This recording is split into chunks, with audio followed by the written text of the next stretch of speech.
Thank you for coming. Thank you for coming. Pleasure. So you've got a new book out, obviously. I have. Yes. I'm amazed, actually. Don't you love the cover? Yes. Yeah. It's great because we originally were thinking we definitely wanted ACE, ACE there, and we were originally thinking at childhood's end, of course. But then the publisher said, not sure. So we came up with At Childhood's End, and I really like that. And then it was weird because we thought, well, we'd like it to be all under, ACE like that. But actually, when you do that, it looks really weird for some reason. So that's why it's slightly offset, and it looks like a thriller. Very happy with that. And then, of course, what was even nicer was yeah, great. So this book returns to the character of Ace, who we last saw on TV in 1989. Could you tell us a bit about where we find Ace when this book starts, what's going on in her life? Yeah, well, you've read it, some of you, have you? Some of you have, some of you haven't. I've listened to it. You've listened to it, okay. Yeah, so we find Ace all these years later. She's actually, it's really where that sort of is as well, because the story of it is that I did the trailer first.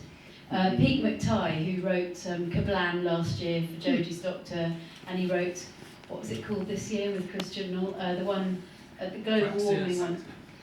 Praxeus, that's it. Gosh, I must learn these things. Sorry, Pete. He contacted me, I guess it was about last May or so, and he just emailed me out of the blue and said, I've got this script for a trailer for the Blu-ray, have a read and see what you think. And I read it and promptly burst into tears because it was so kind of moving, to sort of the retrospective and everything like that. And he said, we're going to film it, I'm going to direct it and film it and produce it. And so we did. Don't rub it in, because that's what we were going to show. Oh, you've all seen it, haven't you? And if you haven't, just look it up on YouTube later. Anyway, and that really was the idea for the starting point for the book, with Ace now older, probably kind of melancholy. She's got this charity, a Charitable Earth, which of course came from Russell T Davies's idea from the Sarah Jane Adventures, and that she was overlooking the Tower of London, which is where Unit was. And really we used that idea for where she is now. She's a multi-million / billionaire. She's been running a Charitable Earth for some time.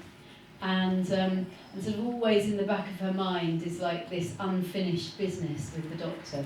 They'd left on a sort of sour note, and she wants to sort of rectify that at some point. But then what happens is she's getting these nightmares, and it's a recurring nightmare, and then for various reasons she finds herself back in Perivale, where it's all kicking off, and there's young people are disappearing, and so she gets involved. That's where it starts. There's references all the way through it of sort of like Cheetah People, Zygons, Nitro 9.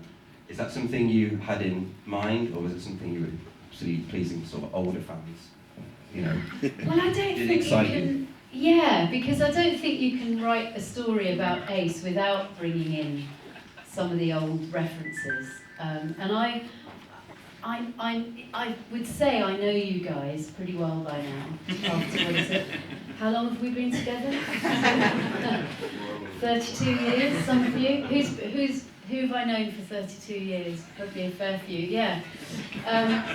Yeah, absolutely. So we go back a long way, don't we? Yeah. And so, I think it would be bonkers not to have references to, and you know what it's like, the Blue Peter stuff, for example, I really wanted that in, because that's part of who Ace is, really, that background.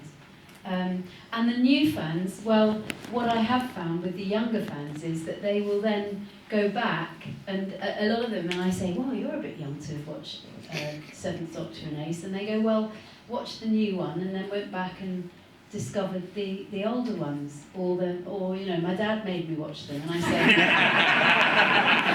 I say, yeah, that's called parenting, good parenting.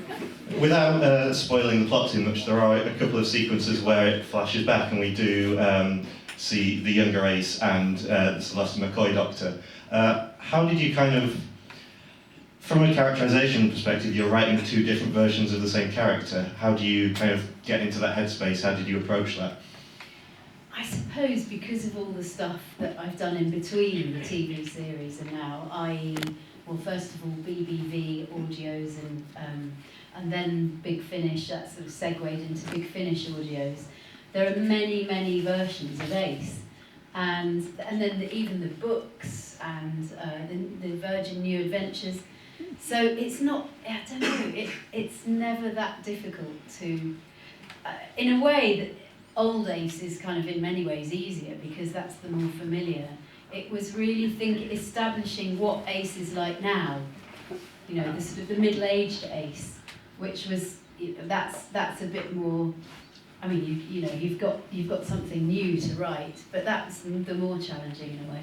Did you go to the vintage stuff first and write those scenes first and then move on, or? Well, it was a collaboration between me and Steve Cole. I don't know if you know Steve, who also did the very successful Dinosaurs in Space series of books for children, but I've known Steve for donkey's years since he used to produce the Short Trips series for BBC Books. And Mike Tucker, who was visual effects guy on the series. So Mike is a bit like my assistant in a way, because we used to hang around together a lot in those days. So he knows the character of Ace really, really well. He's also written novels for Ace and Seventh Doctor. So it was, and here we go. Here's my other book, which was, it was some time ago now. Thank you. Oh, brilliant, look at that. And that was a making of book that we did together many years ago, because we both realised we had loads and loads of photos of the show that we used to take on set, and we wanted to share them. We realised we got all these photos, and you probably wanted to see them, so we put them in a book. So I'd worked with Mike before, and I knew that we could work together really well. So the three of us, it was a real collaboration between us. So we go, what about this? What about that? Oh, I don't know. What about it? And I could never have written it on my own, particularly since they asked me to write it in June and we delivered in October. So I mean, it's ridiculously short time frame. So it was a mad rush, loads of emails flying around and lots of. The first thing we did was we came up with a short synopsis about how we wanted the story to go, and then develop that synopsis into a longer one, and then we'd do it sort of almost scene by scene, and then finally it was interesting doing the audiobook. Actually, you said you heard the audiobook, because at that point I think I recorded it in October. And at that point it was just going for proofing, so there was still stuff I was changing whilst I was going through doing the audiobook, because it's weird, however many times you look at copy on the page, there's nothing like sort of reading it and bringing it to life that you suddenly think, that doesn't actually work, or oops, whoops, we've made a mistake there, or whatever. And lots of typos as well, which you never see. We had about 4 or 5 people proofreading it, and it wasn't until doing the audiobook that I was going, oh no, there's a comma there, or oh no, there's an apostrophe left off there. So yeah, it was kind of meticulous. Of course. How about Jodie's character though? Because that seems to flow really well, and we don't know it. Well, we do know her now, but it seems that you nailed that really easily. How was that for you? Well, again, it was audiobooks, because I've done quite a few Jodie audiobooks, and I don't know, I've watched her. The funniest thing was doing the first audio. That was the most difficult thing, was doing the first audiobook before she'd been, before her episodes had been transmitted, and the team as well. So I said to the publisher, what are they going to sound like? For example, is Bradley Walsh using his own accent, which I kind of assumed he was? Is Jodie using her own accent? And then a trailer came out, and indeed she was. That was all right. I had those two. And the other two, it's funny because the publisher didn't seem to understand and said, oh yes, you know, they're being played by Tosin and Mandeep. And I said, yes, I know. And what do they sound like? Because we didn't know. We knew Mandeep was from Sheffield, but was she using... It's like David Tennant. He didn't use his Scottish accent. Actors can use any accent, really, you know. So that was tricky. And then they said, oh, yes, well, you can't see any of it, but you can watch them at San Diego Comic-Con. And I said, yeah, but that's them. That's them being them. They just didn't get it. Anyway, so I thought, and then I finally got the fact that Tosin was using a northern accent. So there, I had it and I did it. But I don't know, I find Jodie quite easy in a way to do. I don't know why. I think because she's very distinctive. Much easier than Sylvester. Oh, Sylvester's Doctor is blooming impossible to do. In fact, it's funny because, do you know John Coleshaw, who is the wonderful impressionist? He's a very good friend of Sylvester's. They go out for a curry together once a week, and it's quite an unlikely idea, isn't it? It's like, an impressionist, a doctor, and they go with their friend Bob the Butcher. It's a good joke, isn't it? A butcher, an impressionist, and a Doctor Who go into a bar together. That would be good. Anyway, what was I saying? Oh yeah, so John can't do Sylvester. So I feel, phew, good. Neither can I. That's good. Can we ask you a bit about how Jodie's Doctor and her companions all fit into the story in the book? Because obviously with the TV series at the moment, you've got they have 3 companions to juggle, which it feels like they can't always give all of them something to do in an episode, but in the book you've got space to maybe flesh them all out a bit. And I think there's a great element of Yaz having a kind of awkward jealousy of conflict with Ace. Can you talk about how you develop that? Yeah. She's almost sidelined sometimes, isn't she, in the new series, I think. Yes. I mean, she has her moments, which I think is great. They all do. But yes, obviously when you're writing, it's much easier to be able to give them more of a story, and you know, I love giving companions more of a story. You know? So with Yaz, yeah, we wanted to have different relationships with Ace. We thought maybe at first, it would be Graham who would have his nose put out of joint by Ace. But actually, we realised that actually Yaz, that would be more interesting. And partly because, of course, she's a policewoman. And, you know, the whole thing about the... Usually. Well, yes. Partly with the whole thing about the explosives. Because I was very keen to explain... Because back in 87 to 89, you didn't think twice about Ace chucking explosives around, did you? Now, it's a slightly different story, sadly. Yeah.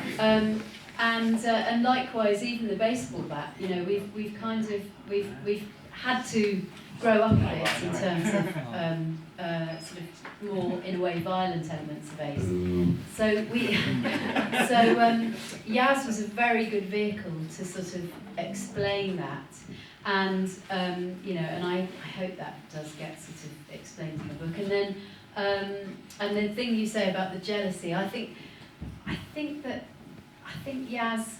I mean, we saw, I think, last week's episode, wasn't it? I don't know whether Yaz has got a very close relationship with Jodie's Doctor, and that's coming out more and more, I think, in the new series. Not that we knew that, of course, when we were writing it, but I think when we're beginning to find out about Yaz's past a bit, and it seemed to really fit that Yaz was going to be the one who was going to be slightly put out by Ace. And not that we wanted to make it into a sort of, you know, typical female being jealous of female type thing. That would have been sort of a bit stereotypical, but just the sort of uncertainty of where she fits into this, and also the realisation that, hang on a minute, if that happened to her, then that could happen to me, type thing. It was the more interesting to choose. Another difficulty, perhaps, when writing about Ace is in all the different media that she's been in since the show ended in '89. She's had all these different fates. Like, I think she was killed off in the comics. She became a Time Lord in some of the novels.